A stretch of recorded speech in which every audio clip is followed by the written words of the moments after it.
In the current fashion zeitgeist, workwear has become a mainstay in many individuals' wardrobes. It's a very accessible style in terms of both price and availability, whether you're buying it new or second-hand. Well, at least for the most part. If you're slightly clued up on fashion and chronically online, then your mind probably jumps to Carhartt's Detroit jacket, active jacket, or double knee trousers. If you're even more clued up on fashion and chronically insufferable, then your initial response to the term workwear might instead be, well actually there's American workwear and Japanese workwear, and yeah, that's exactly what this video is about. Obviously workwear didn't originate from just one region. If there's work to be done, then people will likely need appropriate clothing to do said work. And thanks to things such as capitalism and the Industrial Revolution, many people be working all over the world. Wow, I bet you weren't expecting such a deep and nuanced social commentary from a channel like this. But anyway, I digress. This could technically be classed as workwear. Or this. You know what? Even this too. I just want to make it clear that this video is not about who or which country invented this genre of fashion, seeing as that would be impossible to say with certainty. America is responsible for the most popular and iconic examples of workwear, while Japan, like with most things, has its own unique version. So, just like our shape-shifting reptilian overlords did in 1941, I'm going to pit them against each other. In 1848, carpenter James W. Marshall discovered gold flakes in a riverbed in Coloma, California. Despite him and his employer making a partnership to keep this discovery a secret, word got out, and within a year over 80,000 fortune-seeking miners known as the 49ers descended upon California. This marked the start of the USA's most notorious gold rush. San Francisco quickly became the commercial epicenter of the region as more and more people arrived in California, including a man named Levi Strauss. Originally from Buttenheim, Bavaria, he immigrated to New York in 1846 to work with his brothers who owned a wholesale dry goods business called J. Strauss Brother & Co. After news of the gold rush had made it through the country, Levi decided to journey to San Francisco, where he would set up his own business, acting as a West Coast representative of his family's one. He eventually went on to rename this company Levi Strauss & Co. This was one of the many businesses that sprung up at the time designed to accommodate the needs of the hordes of gold-craving miners. These companies would famously end up being far more profitable than the vast majority of people fixated on finding gold. And yes, this is where the saying, during a gold rush, sell shovels, comes from. In 1872, Levi received a proposal from one of his customers, Jacob Davis, who was a tailor based in Nevada who would regularly purchase denim from Levi. In this letter, he explained his unique method of creating denim trousers where he would add metal rivets at points of strain, which would result in a more durable and longer-lasting garment. Davis wanted to patent this idea, but needed a business partner to turn it into a scalable product. Levi was very enthusiastic about the proposal, and on May 20th, 1873, the patent was granted to Jacob Davis and Levi Strauss & Company. This was considered the genesis of modern blue jeans. The products of Levi Strauss & Co., especially their trousers, became very popular with the blue-collar workers situated in the American West at the time. Miners, farmers, lumberjacks, railroad workers, and most famously cowboys would popularize blue jeans and would become the quintessential example of workwear and an iconic symbol of the American West. The romanticization of the cowboy era and lifestyle going into the 20th century helped push Levi jeans past their functionality as just workwear. Later on in the century, denim trousers slowly started to make their way into more casual wear, as zippers were incorporated and people started to refer to them as jeans rather than denim overalls, which was more associated with its workwear roots. During the 50s, Marlon Brando and James Dean massively pushed the popularity of denim jeans with the younger generations after they wore them in their lead roles in Wild One and Rebel Without a Cause. People were desperate to emulate their idols, and I guess that's no different from today. Let's just hope whatever the fuck this is doesn't become a global staple of fashion 50 to 70 years in the future as denim jeans did. Now, we can't talk about classic American workwear without mentioning every scummy vintage reseller's favourite cash cow. In 1889, Hamilton Carhart, or as he was referred to at the time, Ham, started his menswear work apparel business. His production facility initially consisted of just 2 sewing machines and a half-horsepower electric motor situated in a small Detroit loft. After some early failure producing overalls for railroad workers, he had the genius idea of just asking these workers how they would like their clothes to be made. This was the birth of the Carhartt bib overall. For the next 100 years, Carhartt would grow into a very successful brand, but mainly stay in the hands of America's blue-collar workers. During the late 80s, the clothes started to creep into the world of fashion and streetwear. Carhartt had already been selling its clothes to the Japanese lifestyle market since 1987, but after displaying the outdoor working jacket at New York fashion shows for the first time in 1991, it was clear that they were starting to focus on an audience that was after more than just functionality.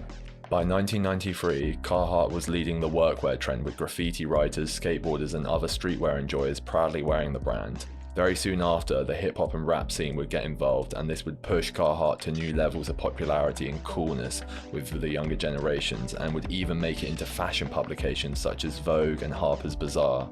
In 1994, European designer Edwin Fay gained the exclusive rights to sell Carhartt in Europe under a new label, Work in Progress, and then 2 years later he was granted the rights to produce Carhartt products outside of the US and officially became the company's offshoot across the pond.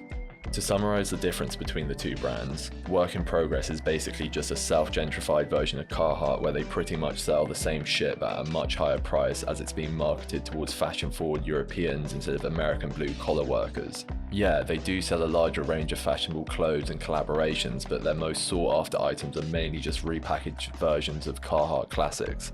Their most popular item is literally an OG Detroit jacket with aged canvas to look vintage, priced at just under $300.